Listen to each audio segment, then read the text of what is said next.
Welcome to IRS Study Center. Today we are going on day 4. We are going to study light further. तो कल हमने छोड़ा था glass slab के ऊपर में बच्चों, याद है आपको? ग्लास स्लैब का हमने किया था रिफ्रैक्टिव, मतलब कि we understood what is refraction. I told you for refraction we require two transparent mediums. That is quite important. Both the mediums should be transparent. Example is air, glass, water, even your diamond, anything like this. So all these are, and even we discussed about the turpentine oil. Okay, done. You in the glass slab. जब हमने glass slab किया था तो ray of incidence was oblique. Oblique का मतलब क्या होता है? वो थोड़ा टेढ़ा जा रहा था. Do you remember? Angle of incidence was oblique. My question is, in case that एक मिनट, in case that जो लाइट है वो ओब्लीक ना होके परपेंडिकुलर जाए, आप समझ रहे हो? ओब्लीक ना जाकर वो परपेंडिकुलर जाती है, तब क्या होगा? तब क्या रिफ्रैक्शन होगा? My question is quite simple. Observation. When this light ray will enter from the optically rarer medium into the optically denser medium, it will bend towards the normal. And when it will touch another surface, the next surface, and then it will leave, it will be moving away from the normal. So this is what we studied. हाँ जी बोलो Vaishnavi. Ma'am बोलो. Which is entering into the glass slab. If it enters into the glass slab perpendicularly या normal, समझ रहे हो? Which is normal? This line is normal. If this ray of light enters through this path only, will the refraction happen? It may be asked for one mark question. Please बच्चों remember कि if a ray of light enters perpendicularly or normal into a glass slab, then no refraction happens. Clear हो गया? तब कोई भी refraction नहीं होगी. Light will just travel and pass this glass slab सीधे से, straight से. ठीक है? For the refraction, what is required is कि ray of light should enter obliquely. Clear हो गया? तो ये बहुत इंपॉर्टेंट एक पॉइंट है. First point clear. सेकेंड था, हम स्नेल्स लॉ कर रहे थे. अच्छा, एक और था, मैंने क्या बताया था कि जब ये एमर्जेंट रे निकलती है and if I will extend my incidence रे, you will find that the emergent ray has been displaced from the incidence ray. Have you seen? And वो देखो अब वो साइडवेज हो गई है. कल ही किया था ये हमने. तो ये जो साइडवेज हो गई यानी कि चेंज इन द पाथ हो गया. किसका? लाइट का. Because there was a frequent change in the medium. पहले एयर से ग्लास में गई, फिर ग्लास से दोबारा एयर में आई. ठीक है? Now this how much it has displaced sideways. Side की तरफ से वो कितना डिस्प्लेस हुई है, इसको हम कहते हैं लैटरल डिस्प्लेसमेंट. इसको क्या कहते हैं? Lateral displacement. The sideward shift in the path of the रे on emergence. So this is your emergence ना. कितना एमर्जेंस रे शिफ्ट होता है from the glass slab. This lateral displacement depends upon the thickness of glass slab. अब देखो, मैंने आपको कल भी बताया था glass slab is quite thick. It is just not like the your window pane. It is thick. The second thing is refractive index of glass slab. Now you must be wondering कि obviously अगर glass की बात कर रहे हैं तो सारे glass एक जैसे होंगे. आपके दिमाग में ये चल रहा होगा, लेकिन बेटा ऐसा नहीं होता है. बहुत डिफरेंट टाइप के ग्लासेस होते हैं. And for that you can refer to your table 10.3. अब देखो वहां पर कौन कौन से ग्लास लिख रखे हैं. देखो, एक नॉर्मल ग्लास लिख रखा है, एक क्राउन ग्लास लिख रखा है, एक डेंस फ्लिंट ग्लास लिख रखा है. So you have come to know there are different types of glass. तो ये मत सोचना कि जब हम ग्लास बोलते हैं तो glass is only the simple type of a glass. So glass has a different variety. तो इसीलिए ग्लास का कभी भी सेम रिफ्रैक्टिव इंडेक्स नहीं कहते, इसलिए हम यहाँ पर जब मैंने बोला कि lateral displacement depends upon the refractive index of glass slab, यानी कि वो किस ग्लास से बना है। क्लियर होगी बात। The third is angle of incidence. Obviously angle of incidence, at what angle this incident ray has entered into the glass slab. Done हो गया, कोई डाउट नहीं है। Now coming to the Snell's law, this was your second law of refraction, where हमने क्या किया था, sine i by sine r, e नहीं आर, आर कहां पर था, ये था आर, जो कि you know this is your i, this is your r and this is your e. तो sine i by sine r, यानी कि साइन फंक्शन ले लो आई का, अब आई सपोज कर लो 30 डिग्री के ऊपर एंटर कर रहा है, तो you will just take sine 30 degree and after reflection it will bend towards the normal. मालूम है ना, do you see this, it is not following this part, it has bent towards the normal, ठीक है, after entering from the rarer to the denser medium it has bent towards the normal। तो यहां पर क्या हो रहा है, sin of I by sin of R is constant। now that constant we have to study today in detail, ठीक है। so till there only we winded up yesterday and today we will start from here only, okay। अब इसको कहते हैं refractive index. अब ये refractive index क्या होती है, you should know. So before knowing refractive index you should know absolute refractive index. अब ये एब्सोल्यूट रिफ्रैक्टिव इंडेक्स क्या है, देखो समझ में आ रहा है ना। तो एब्सोल्यूट क्या है, जब भी हम किसी सब्सटेंस का या किसी मीडियम का रिफ्रैक्टिव इंडेक्स निकालते हैं with respect to vacuum, if I am able to get the refractive index of a medium with respect to vacuum। अब कंफ्यूजन लग रहा है ना, क्योंकि रिफ्रैक्टिव इंडेक्स ही नहीं पता। अब आपने ये देखा था कि ये जो लाइट है ये बेंड हो रही है, हाउ, देखो अगर पानी में जाएगी तो हो सकता है ये अलग अलग बेंड हो, अगर डायमंड में जाएगी तो हो सकता है वहां पर अलग बेंड हो, it will not bend with the same angle ना। तो जो बेंडिंग होती है लाइट की, समझ में आ रहा है, बेशक वो बेंडिंग टुवर्ड्स द नॉर्मल है या फिर अवे फ्रॉम द नॉर्मल है, in both the cases bending is happening. Do you agree? तो यही रिफ्रैक्टिव इंडेक्स है। अगर मैं एक जनरल टर्म में बोलूं तो रिफ्रैक्टिव इंडेक्स कुछ नहीं है, refractive index it is the light bending ability of a transparent medium. Ability किसकी, किसी भी ट्रांसपेरेंट मीडियम की, जैसे glass, water, turpentine oil, anything. Clear? So how much that medium or that substance is able to bend that light, ठीक है। अब suppose कर लो कि वो जो लाइट है कहां से एंटर हो रही है, from vacuum, it is entering into that medium and then that medium will be able to bend that light. Clear हो गया? अब वो कितना बेंड हुआ, this is absolute refractive index.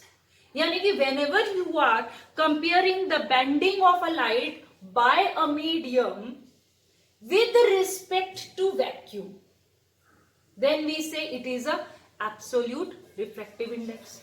then what is refractive index? अब छोड़ दो कि लाइट हमारी वैक्यूम से गई है ग्लास में। now you think that the light is traveling between two other mediums, जैसे glass and water, you can take. अब कल भी मैंने आपको बताया था ग्लास के अंदर में हमने पानी भरा था, then you found that the scale was little bit bend, ठीक है। तो वो रिफ्रैक्टिव इंडेक्स था। तो हमने क्या एज्यूम किया था, now you just take that case कि सपोज कर लो कि light is now passing from either glass to the water or water to the glass, like that, ठीक है। तब क्या होगा, that will be refractive index. So have you understood the difference between absolute refractive index and refractive index? तो कभी भी दो अलग मीडियम होंगे other than vacuum or air. समझ में आ गई बात? Other than vacuum or air, जैसे मैंने एग्जांपल आपको बता दिया हुआ है, डायमंड ग्लास ले लो, वाटर ग्लास ले लो, वाटर डायमंड ले लो, वाटर टर्पेंटीन ऑयल ले लो। क्लियर हो गया? सो जब हम वैक्यूम की बात नहीं करते लेकिन कोई और दो मीडियम की बात करते हैं, तब हम उसको क्या कहते हैं? Refractive index. Otherwise whenever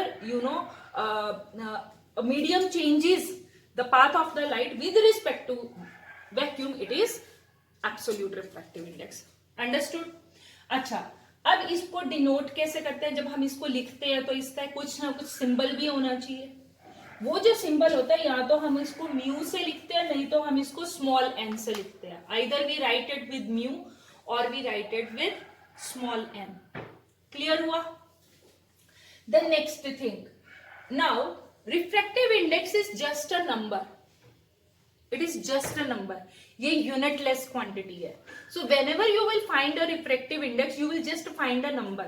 You can refer to your table 10.3 and there you must be finding there is no unit written. Are you able to see? And what is the heading of the table? अब table का heading देखो, वहां पे क्या लिख रखा है? Absolute refractive index of some material media. तो ये सारे जितने भी नंबर दिए गए हैं ये एब्सोल्यूट रिफ्रैक्टिव इंडेक्स है, यानी कि इनका रिफ्रैक्टिव इंडेक्स किसके साथ कंपेयर किया है? वैक्यूम के साथ में. Have you understood this thing? ठीक है. So shall we proceed to the next topic. Clear हुआ? अब हमारी बात आती है कि अब एक ही इसी चीज को थोड़ा सा और कंटिन्यू करते हैं. मेरा क्वेश्चन ये कि when the light enters from one medium to the other, क्या उसका स्पीड चेंज होता है? Yes. Yes. Now that is the important thing. यही चीज होती है जो सबसे ज्यादा डिफिकल्ट लगती है बच्चों को, क्योंकि उनको इसके बारे में पता नहीं होता. जब भी लाइट, सपोज कर लो यू जस्ट, अब एक क्वेश्चन और आता होता है आपके टेबल के ऊपर कि सबसे ज्यादा हाईएस्ट रिफ्रैक्टिव इंडेक्स किसका है. अगर 1 मार्क का क्वेश्चन आता है कि सबसे ज्यादा हाईएस्ट रिफ्रैक्टिव इंडेक्स किसका है, तो आपको मिलेगा यहां पर diamond. Are you able to find out? It has the maximum value of 2.42. Clear? तो यहां पर जो रिफ्रैक्टिव इंडेक्स आ रहा है सबसे ज्यादा 2.42 डायमंड का आ रहा है.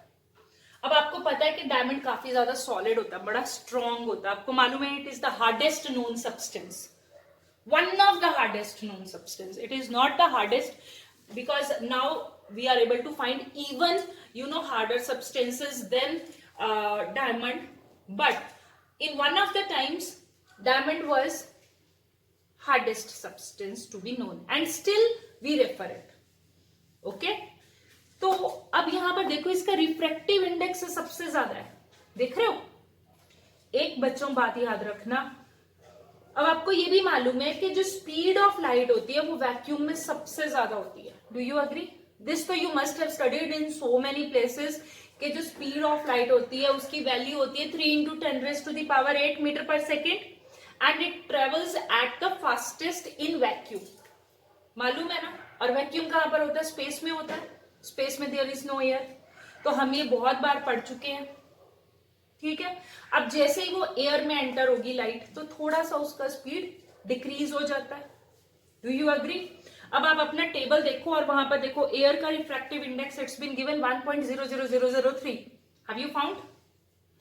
तो वैक्यूम का absolute refractive index is 1. Air में क्योंकि थोड़ी सी स्पीड आकर लाइट की कम हो गई है, इसलिए उसमें डेसिमल 3 डेसिमल 0003 लग गया. क्लियर? तो अब आप आगे आओ. अब आगे आपको आइस मिलती है, water, alcohol, kerosene and all other substances you will find. And you will find that the refractive indexes of these materials are increasing. ठीक है. तो यहां पर हमें क्या पता लगता है कि जो स्पीड ऑफ लाइट है it decreases once it enters into a material with a higher refractive index. अब इसका एक बहुत सिंपल सा एग्जांपल अगर कभी भूल भी जाओ तो एक मेरी बच्चों बात बताओ. जैसे हमारे को पता है कि oceans you must have seen. ठीक है. ओशंस के बारे में तो सबको मालूम है. ठीक है. Oceans are water. अब वाटर में लाइट जाएगी, ट्रेवल करेगी. ठीक है. आपको ये मालूम है कि जो लाइट होती है it can't reach at the bottom of your ocean. Do you agree? It will travel after till certain distance and after that it will become dark in the ocean also. Do you agree with that? तो इससे क्या पता लगा, speed of light increases या decreases?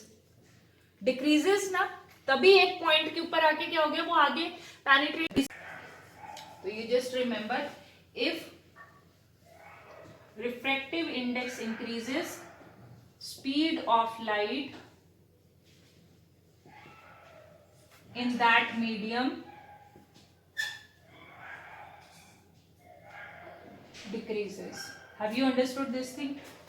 If ये n क्या है, refractive index of medium. ठीक है जी, क्लियर हुई बात? अच्छा, अब वो कहता है कि in case I need to find out absolute refractive index, तो कोई फॉर्मूला है? Are you getting? अभी हमने डेफिनेशन तो दे दी एब्सोल्यूट रिफ्रैक्टिव इंडेक्स की. Do we have certain formula, mathematical formula for absolute refractive index? Let's write how will you calculate absolute refractive index for a medium.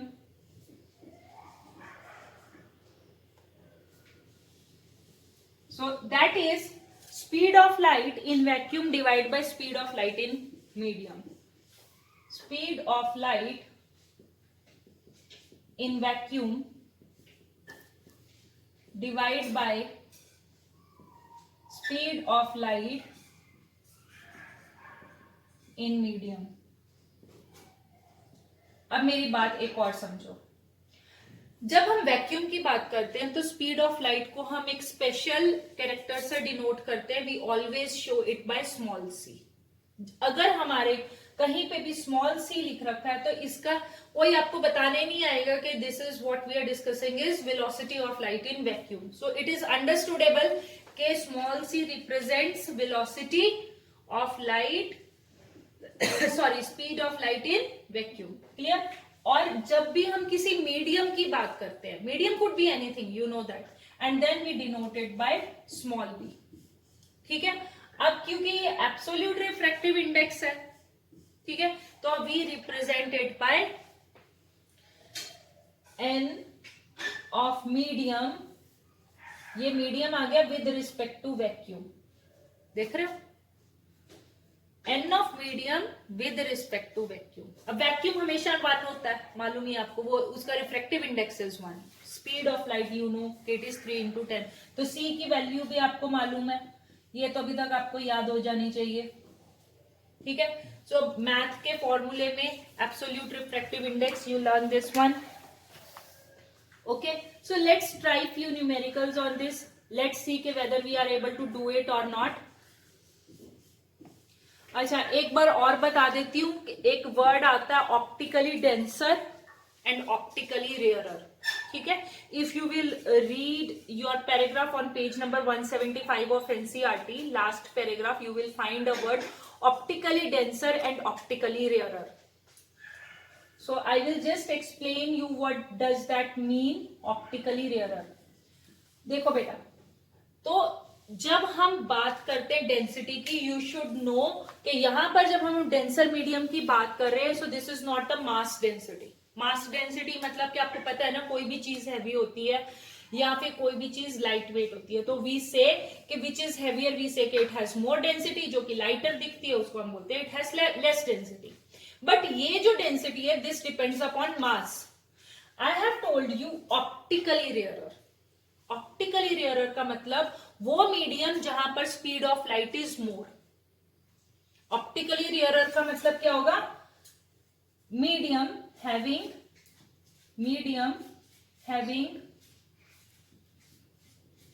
More speed of light. ठीक है? आगे बात समझ में. और जब हम कहते हैं ऑप्टिकली डेंसर, वो मीडियम जहां पर जाके स्पीड ऑफ लाइट क्या हो जाएगी? Medium having less speed of light. So it has nothing to do with the mass density, remember. और इसके लिए you can compare in your table itself. आपको यहां पर टेबल में मिल रहा है टर्पेंटीन ऑयल है. आपने जो पेंट्स वगैरह कोई भी करवाया होगा तो उसको भी पता होगा, turpentine oil and water. You can compare. Water का 1.33 है और टर्पेंटीन ऑयल का 1.47 है. अब टर्पेंटीन ऑयल भी you know it is lighter than water. देख के लगेगा जैसे कैरोसिन होता है, वो भी लाइटर देन वाटर होता है. ठीक है, तो भी उनका refractive index is more. Kerosene भी, आप अगर किसी ने टर्पेंटीन ऑयल नहीं देखा तो केरोसिन देखा होगा, तो केरोसिन हम वैसे कहेंगे डेंसिटी तो हम बोलते हैं कि वो बहुत हल्का है देन वाटर, बट उसका optical density is more. So please note this thing कि optical density is not in ruby. बेटा इसमें बहुत सिंपल सी बात है, एब्सोल्यूट रिफ्रैक्टिव इंडेक्स मैंने अभी भी पीछे बताया था आपको कि जब भी हम एब्सोल्यूट रिफ्रैक्टिव इंडेक्स लिखते हैं यहाँ पर मीडियम लिखते हैं और इधर वैक्यूम होता है, तो इधर मीडियम क्या हो गया रूबी। अब क्योंकि ये एब्सोल्यूट रिफ्रैक्टिव इंडेक्स दिया हुआ है, it means it must be compared with vacuum and this is equal to you know speed of light in vacuum divide by speed of light in medium. अब यही तो मांगा है उसने, मीडियम क्या है यहाँ पर Ruby, speed of light in Ruby he has asked, so you just substitute, ये एब्सोल्यूट रिफ्रैक्टिव इंडेक्स हो गया, ठीक है, इसमें डालो 1.7 इक्वल टू सी की वैल्यू आपको पता होती है 3 into 10 raise to the power 8, v यहां पर आया, take v here, divide this by this thing, so 3 into 10 raise to the power 8 divide by 1.7 and you will get small v। तो इसको जब हम सॉल्व करेंगे we will get the value approximately equal to 1.76। If you will divide it, so you will get it 1.76 into 10 raised to the power 8 meter per second. Do not forget to put the unit of velocity. Velocity की unit क्या होती है, metre पर second, ठीक है। Any doubt till here? The refractive index of water with respect to air is 1.33, यानी कि ये क्या है, जब हम एयर के साथ में भी कंपेयर करते हैं तो we consider it to be almost absolute refractive index only, clear? And that of diamond is 2.42. वो कहता है in which medium light move faster, water या air? Light is moving faster, light is moving faster mean उसका speed ज्यादा है कि कम है, ज्यादा है, स्पीड ज्यादा है, और तो स्पीड ज्यादा कहां पर होगा, रिफ्रैक्टिव इंडेक्स कम में या रिफ्रैक्टिव इंडेक्स ज्यादा में? अगर रिफ्रैक्टिव इंडेक्स कम होगी, so where the you know light will travel faster, in water या फिर डायमंड? वाटर भाई, डायमंड का रिफ्रैक्टिव इंडेक्स। तो यहां पर देखो answer for first part it will be what, water. क्यों? Because refractive index of water is less than diamond, तो डायमंड में स्पीड ऑफ लाइट रिड्यूसेस। अभी तो बताया था मैंने कि स्पीड ऑफ लाइट जो होती है it depends upon refractive index, अगर रिफ्रैक्टिव इंडेक्स ज्यादा होगा तो स्पीड ऑफ लाइट कम होगी। Have you understood this thing? हाँ, next question I need to teach you, वो कहता है what is the refractive index of diamond with respect to water. Diamond की विद रिस्पेक्ट टू एयर पता है, water की भी हमें पता है with respect to you know air, but what we have to get is we have to get the you know refractive index of diamond with respect to water। अब यहां पर देखो कैसे सॉल्व करेंगे सेकंड पार्ट को। he has asked, पहले यहां पर देखो लिखना क्या है, वो मांग रहा है डायमंड की with respect to water, do you agree? Convert into this,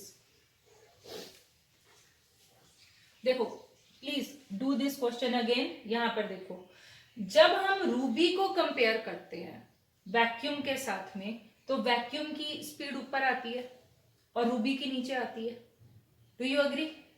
यानी कि जो आपके इस तरफ लिख रखा है it should come up and this should come down in the denominator, यही मतलब हुआ ना। अब देखो, अब इधर क्या लिख रखा है, water, it means velocity in water, velocity या फिर velocity of light in water. But एक बात याद रखना, यहाँ पे वेलोसिटी नहीं गिवन, गिवन क्या है, refractive index, do you agree? पर हम डिवाइड क्या करेंगे, क्योंकि हमने जो फॉर्मूला किया वो हमारा वेलोसिटी इसके साथ में है, हमने कोई भी ऐसा फॉर्मूला नहीं किया जो कि रिफ्रैक्टिव इंडेक्स के साथ में हो, ठीक है। तो अब यहां पर क्या होगा, वेलोसिटी ऑफ डायमंड, ऐसा ही होगा ना, क्लियर हुआ? अच्छा, अब देखो, अगर मुझे वेलोसिटी ऑफ वाटर निकालना है, सपोज कर लो वेलोसिटी ऑफ वाटर निकालना है या वेलोसिटी जैसे, तो मैं क्या करूंगी, refractive index divide by C. क्या करूंगी मैं, इसको इधर लेकर जाओ, you just take this thing here, I am just taking for an example